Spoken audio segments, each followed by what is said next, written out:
I'm deeply, deeply sorry for your loss. And just from one human being to another, there are no words. So I mean that Yeah, sincerely. I'm I very, very appreciate sorry to that. hear about what happened to you and your family, and that's just absolutely awful. Are you happy for me to proceed by offering some skeptical pushback? Because I don't want to be the guy who tears away the thing that's keeping you together, man. Take the risk of thinking for yourself. Much more happiness, truth, beauty, and wisdom will come to you that way. Thank you. Thank you to my patrons and YouTube channel members. Please consider joining our community today. Simply click the link in the description or tap the join button below. Thank you. Hello there, what's your name? Barry, my name. Barry, what age are you? I am 40. 40 years 40. old. Fair enough. Well, you're older than Yeah. myself then. I'm 33.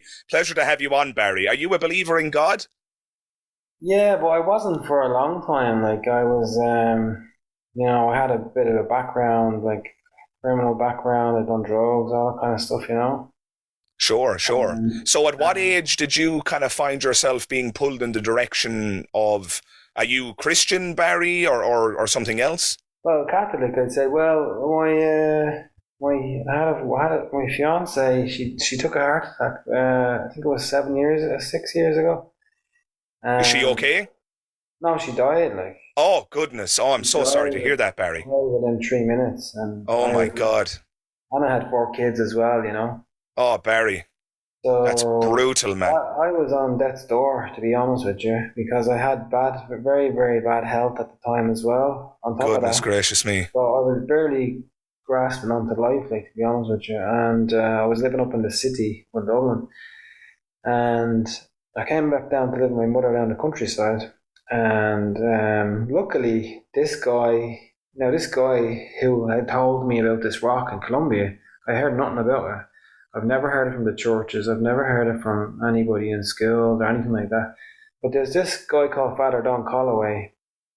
He's a very funny guy. He was an ex-drug addict, like, and he became a Catholic priest. Like, but he's a very, very good sense of humor.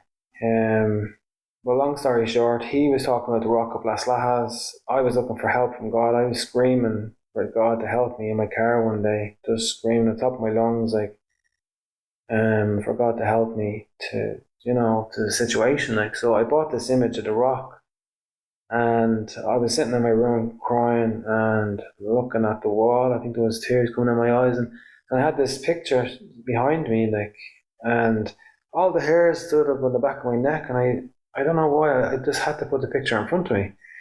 So I'm lying on my bed and I'm looking at the picture, and Mother Mary, like, was coming alive in the picture, like she was smiling at me, and I could see her moving, and I couldn't hear anything, but I could just see her. Like, it was non-verbal, but it was all visual, and it kind of just got into my heart. Like, and I realized when I studied, like, I found out more information about the rock. Like, German geologists drilled the rock 3 feet and discovered that the rock is the image. Like, there's no ink or painting or sculpture. It's I understand. Yeah, yeah. 100% natural rock. So Yeah. just from that time The onwards, granular, you mean to say, Barry, that the granular structure of the rock itself forms the image? Is that kind of what you mean? yeah, but the thing is, Gotcha, it's gotcha. highly, highly detailed.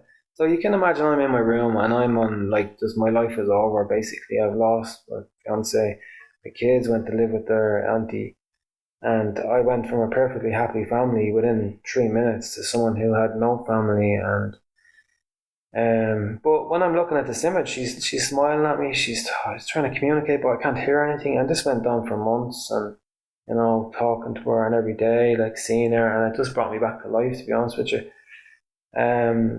it's called the Rock of Las Lajas. It's in Colombia. It's in a very dangerous part of Colombia, in the forests of Colombia, in Sure, sure. Pablo Escobar territory. Like, I gotcha, I gotcha. Barry, I'm just going to, before I say anything else, I would just, it would be remiss of me not to say the following. First of all, I'm deeply, deeply sorry for your loss. And just from one human being to another, there are no words. So I mean that yeah, sincerely. I'm I very, very appreciate sorry to that. hear about what happened to you and your family, and that's just absolutely awful.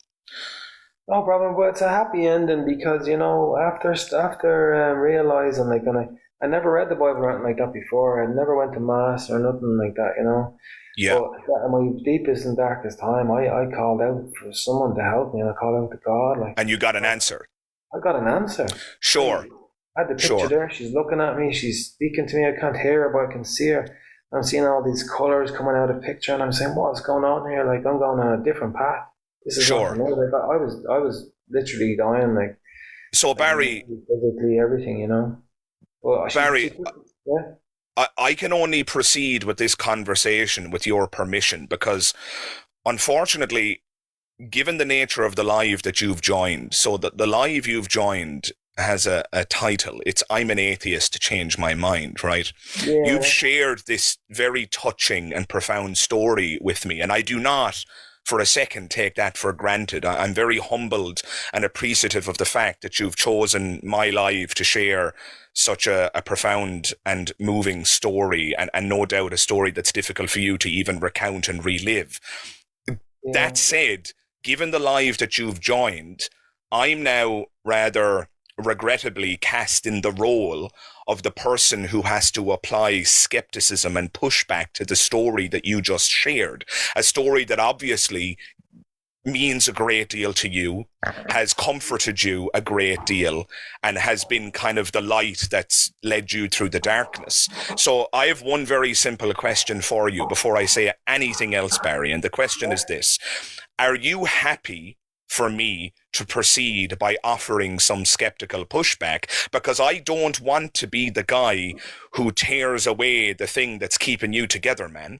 But I do have thoughts. I do have some skeptical I thoughts understand where and you're coming from. criticism and pressure I could apply to the story. I can do that, but I'm not happy to do that unless I have your full very explicit permission to do so, because the things I'm going to say may very well or could very well, and they may not, but it's possible that the things I say could unravel this comfort that you're deriving. Do you see what I'm saying, Barry? Yeah, no, I've got more than a comfort. I've 100% fact, like evidence based, everything. I have no problem whatsoever. I've been in these kind of lives before, to be honest, but So you're happy for me to proceed by offering some skeptical pushback then? no problem at all. Work away because I know 100%. Like, and that's the reason why I joined, was because you did say try to change it. So that's the only reason I joined. Sure. Okay. So with your permission, Barry, that you've just kindly granted me, the very first thing I'll say is this. Yeah. This, if I just take everything as you say it, as gospel, let's use some religious language, right? If I just accept as gospel what you've told me, right, that Mhm. everything that happened exactly as you described it, and that it is a real religious experience, and so on, right? If I just grant all of that for the sake of argument, even then, this, as far as I can tell, it would only serve as a good reason for you to believe. It wouldn't necessarily serve as a good reason for me to believe. Do you understand why I would say that, Barry? Well, not really, because this is the image here that saved my life. Like, and it was a picture of the rock. It's Mother Mary's real image, so it's 100% proof that God is real. And also on top of that, like they actually found the chariots in the Red Sea. They found Noah's Ark, Mount I Sinai. can assure you that they have not found the chariots in the Red Sea. I'm aware of the phenomenon you're talking about. There is a Oh, naturalistic explanation for the oh, alleged. You're talking about the chariot wheels. They found objects okay. that, at a cursory glance, look like chariot wheels Well, we'll in the stick Red with. Sea. But there is, in fact, a naturalistic phenomenon where those structures form over time. It's a build-up of sediment and so on. I don't have the exact details to hand, but I would encourage you to look into that. But look, let's Yeah, not get no, well, let's we'll stick with the image, right? Barry, The image. one moment. Let's not go down too many. Let's not open too many cans at once, because I'm still stuck on the rock, and I'm still stuck on your religious experience, right? So the first point I just wanted to get out of the way was that a religious experience is effective for those who've had it. I've not had a religious experience, right? You've had one, and this religious experience serves for you as a guarantor of your faith and your belief in God, and that's brilliant. The problem with religious experience narratives is that they're non-transferable, or at the very least, they're not as persuasive to those who haven't had them. I mean, if I told you right now, Barry, and I do not mean to trivialize your story, I'm comparing merely on the basis of principle here. But if I told you that Elvis Presley appeared at the foot of my bed this morning, and I know 100% that he did, and he was absolutely there, and he sang me a song, and he told me some wise words of wisdom and so on.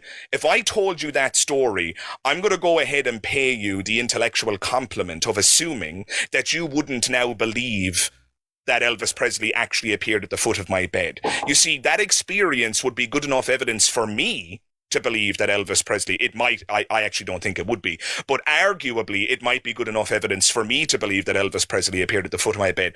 But you see how it's non-transferable? You're not now going to believe that Elvis Presley appeared at the foot of my bed simply because I told you a story about how it happened to me. Do you see where I'm coming from, Barry?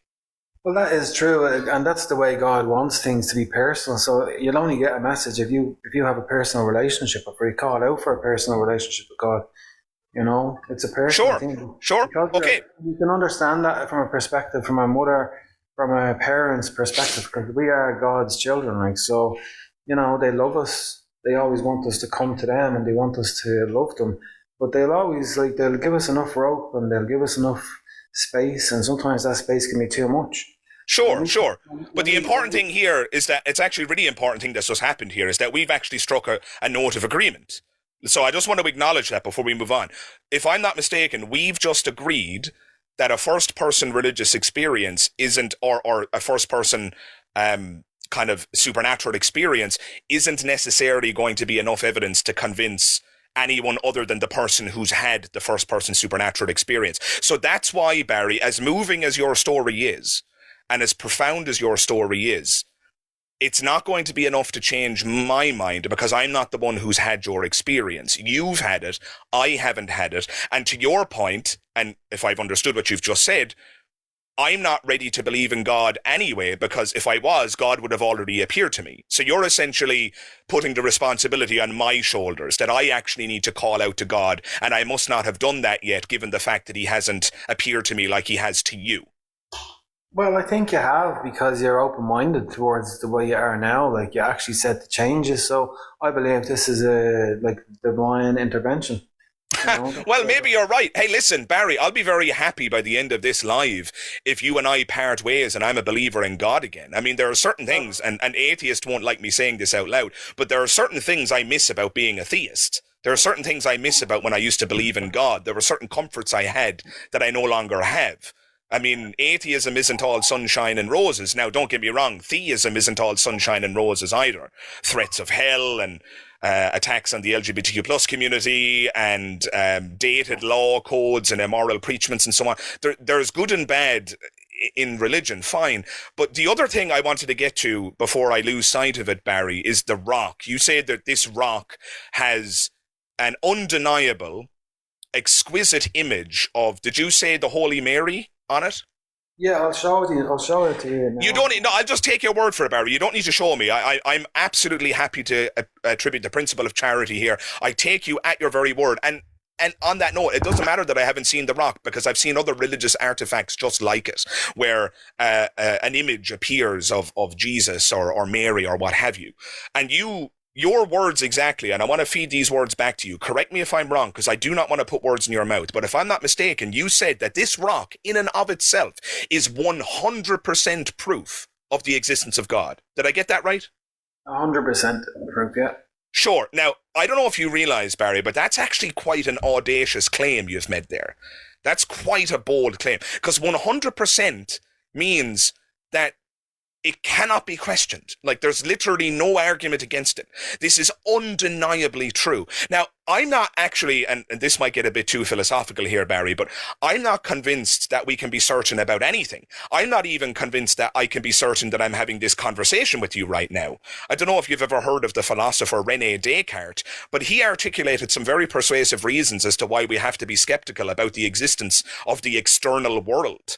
Like, I'm not convinced that I can even be certain of the existence of other minds or the world around me. Now, that might begin to sound like I'm a lunatic. I'm not telling you that I don't believe in the external world. I do believe in the external world. And for the record, I do believe I'm having a conversation with you, Barry. But I wouldn't be so audacious as to say that I'm 100% certain of those facts. I just want to ask you one question, right? German geologists went and they drilled the rock, and these drilling rocks that they use for core drilling in the ice? They drill into it, these big core drillings, like sure, big samples and stuff like that. Yeah. Well, they done that with the rock, and the rock is 7 foot wide. So they discovered that the image of Mother Mary and goes to the front of the rock to the back of the rock 7 feet.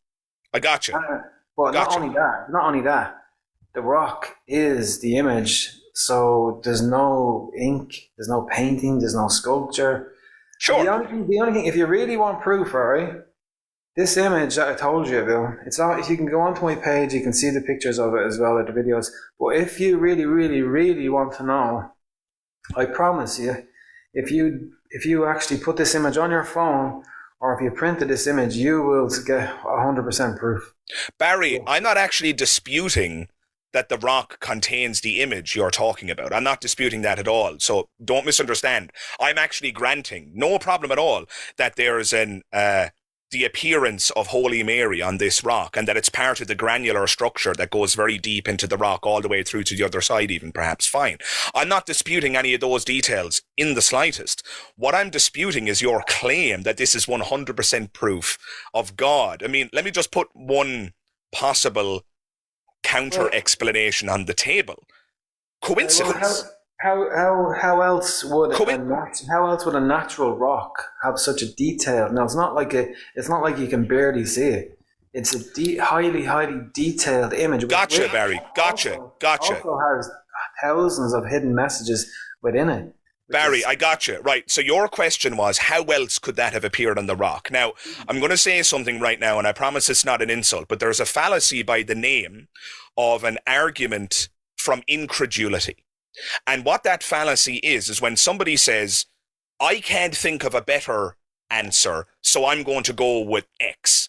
Now, if I'm not mistaken, that's what you've just done. You can't think of another way that this image could become part of the granular structure of this rock other than your God made it that way. That's not entirely true, because what you're saying is, the thing is, right, the truth is the truth. That's something you have to remember there. And there's no explanation for the truth. You can't actually explain it. The truth is just the truth. That's it. I got you. I'm in agreement that the truth is the truth. But what we're talking about right now, Barry, you don't. You know what I mean? That's the way it is. Barry, I'm in agreement with you that the truth is the truth. But what we're disputing is what the truth actually is in this moment, right? This is the equivalent of you and I having a dispute over how many apples are in the barrel. I count the apples in the barrel and I say that there's 10, and then you count the apples in the barrel and you arrive at the number 11. So we're having a dispute now about what the actual truth is. There is a fact of the matter. Perhaps one of us is correct, or perhaps none of us are correct. Maybe there's actually 12 apples in the barrel. Who knows? So we're disputing right now how this image could have arrived on this rock. And you said, and I'm paraphrasing you slightly here, I can't think of another way that this image could have appeared on this rock other than God is responsible for it. How else would a natural rock have such a detail? Now, it's not like you can barely see it. And I'm telling you, Barry, that that's actually fallacious reasoning. No, it's called an argument from incredulity fallacy. No, I asked you, how do you think? Sure, okay, and I can give you some counter explanations, but just before I do, and I'm very happy to do that, so don't think I'm running away from your challenge. I'm going to answer that challenge momentarily. But just before I give you some possible counter explanations, let me just say this. Imagine right now I said, you know what, Barry? I actually have no idea. I don't know how the image got on that rock. All that would demonstrate, Barry, is that I'm ignorant. It's that I don't know. That wouldn't serve as evidence for your claim that God is responsible. You see, you haven't actually provided evidence that God put the image on that rock. What you've said is that you can't think of a better explanation for it other than God did it. That's not actually evidence for your claim, Barry. Again, that's fallacious reasoning. But if you'd like me to offer you a counter-explanation, I can give you one. No, it's not. It's called common sense. Like, we're all born with it. Like, even a child is common sense. Well, I can tell you why it's not actually very sensical to engage in the reasoning that you're engaging in, Barry. And again, I'm not running away. I will offer you a counter-explanation for how that image got there. This is the equivalent, Barry, right? Let's imagine you and I were stood by the roadside at 2 a.m. on a lovely clear sky summer night in Ireland, right? And we see a strange object in the sky, but neither of us know what it is. But it's moving and it's weird and we can't identify it. It's quite literally a UFO, an unidentified flying object, right? And then you say to me, you know what, Dara? I can't think of a better explanation for that than aliens. And then I say, Barry, I don't know. I don't think we're in a position to say that it's aliens. And then you say, but it's just common sense, Dara. It has to be aliens because I can't think of a better explanation.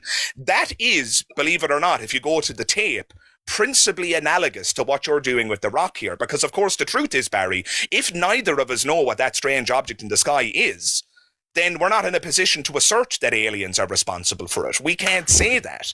We just have to both hold our hands up and say, we don't know what this strange object in the sky is. Now, you're telling me that this image in the rock has to be put there by God. And when I challenge you for evidence, you say, well, I can't think of a better explanation for it. But that isn't evidence, Barry. You see, the thing is, right? Because God is our parent, we know certain things. We're from God. And just by looking and seeing, this is what I'm saying, maybe you cannot see that now. But I promise you, if you do look at this image and you look at her within the image, you'll know exactly what I'm talking about. And the same goes for anybody else listening to this as well. They will maybe you're right. Also, but maybe you're right. Decision to do that. Maybe if I print off the image like you did and I hang it in my living room, I'm going to have the exact same experience as you. And next week I'll have to change my name from Magic Skeptic to the Magic Theist. You could be right, Barry. You will. I promise you. But before, because it was my life. But before we get that far, let me just offer you one potential counter-explanation. And I have a feeling that you're not going to find this very persuasive, but just sit tight for a moment and let me try and get through this. So one potential counter-explanation, Barry, is that of simple coincidence, right? This is one rock on a planet composed of rock. Now, not entirely, right? But there's a significant amount of rock on this planet, and rocks come in all shapes and sizes and different patterns. I'm sure if I went out into the world searching for a rock that contains an image of an alligator, I'd eventually find one. I'm sure if I went out into the world in search of a rock that contained the image of a Christian crucifix, which would be a much simpler image, I'm sure I'd find one. If I went out into the world looking for an image of Spider-Man, I'd probably find a rock that either loosely resembled, or we might even get lucky and find one that's actually really undeniably close. This is the nature, Barry, of any probability distribution. If you have enough chances, the odds go up exponentially for you finding things that are seemingly, in your words, impossible or seemingly incredibly unlikely. Let me just give you a very simple analogy. If I held up... Go for it, to be fair. I've said a lot. Go for it. And then I'll give you my analogy. You're right. You can find different rocks, and we do live on a planet. But you will not find that if you take a photograph of that rock, that this image come alive. Well, okay, sure, Barry. That's actually a fair point. But I'm not actually... You see, there's another thing operating in the background of this, and I'm happy you mentioned that right now. I'm not convinced that the image had anything to do with the experience you had in your living room. No, well, that's something that's just your belief, you know. I Of know course, what of course. That's a totally fair response, Barry. That is my belief. But let me fill in the blank and tell you why. You see, I maybe can it is. Maybe also it is your belief. Maybe you don't know. You're not sure about what you're saying either, as well. You know. well, I'm not claiming to know anything in this conversation. As I said, I'm just offering you some skeptical pushback. It could be the case that you've had a very real experience with a very real and existing God.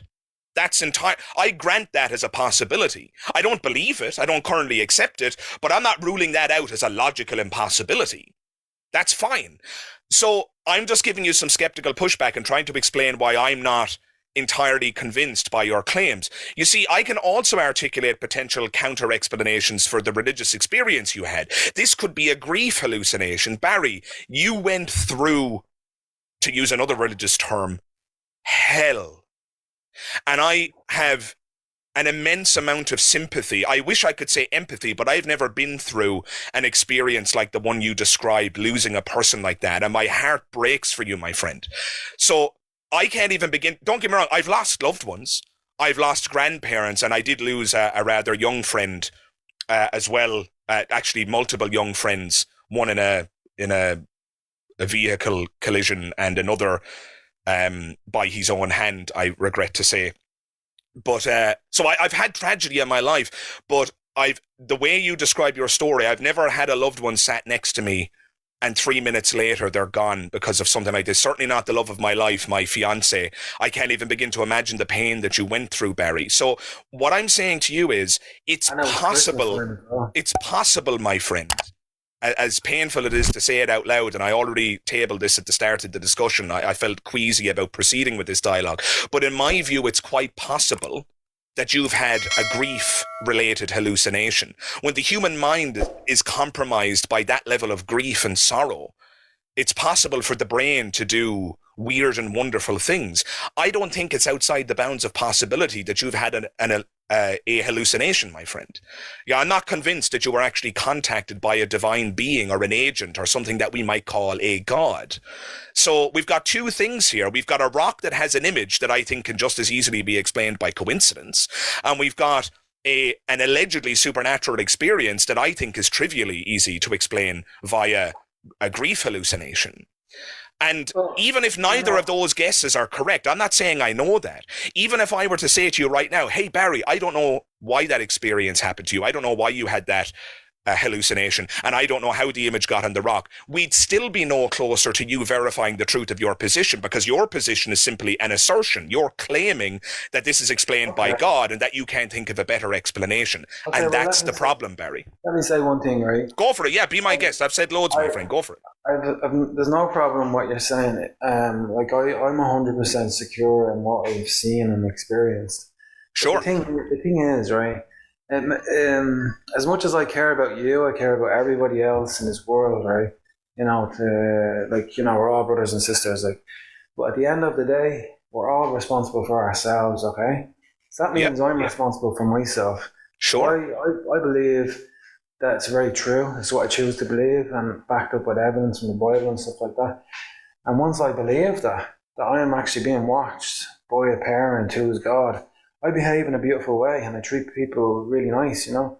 So like I do encourage you to really look into it and to find the truth about it, because it is very, very real and it's very beautiful. And it says a very beautiful thing about you also, because when you look at this image, you see a divine reflection of yourself, your soul as well, you know. But you know, it's not hurtful what you're saying. It's just because at the end of the day, I'm only responsible for me, and I know I'm going to behave in a really good way because of something so beautiful that I found.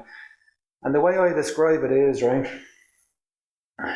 it'd be like falling on your face in front of like a big group of people, and maybe they're jeering you, and you're on your knees, like, and you're crying, and maybe more than crying. But when you're down there, you find this diamond, and you're like, oh my God, like, this is priceless, beyond value. Like, you didn't think, you fell on your knees and you fell in the muck, and there's people walking all over you, and you think, you know, you're not gonna, like, the experience is going to be bad. It turns out to be the most beautiful thing ever, you know? Sure. And Barry, the problem is to use your analogy, you haven't been able to present me with any evidence of those diamonds.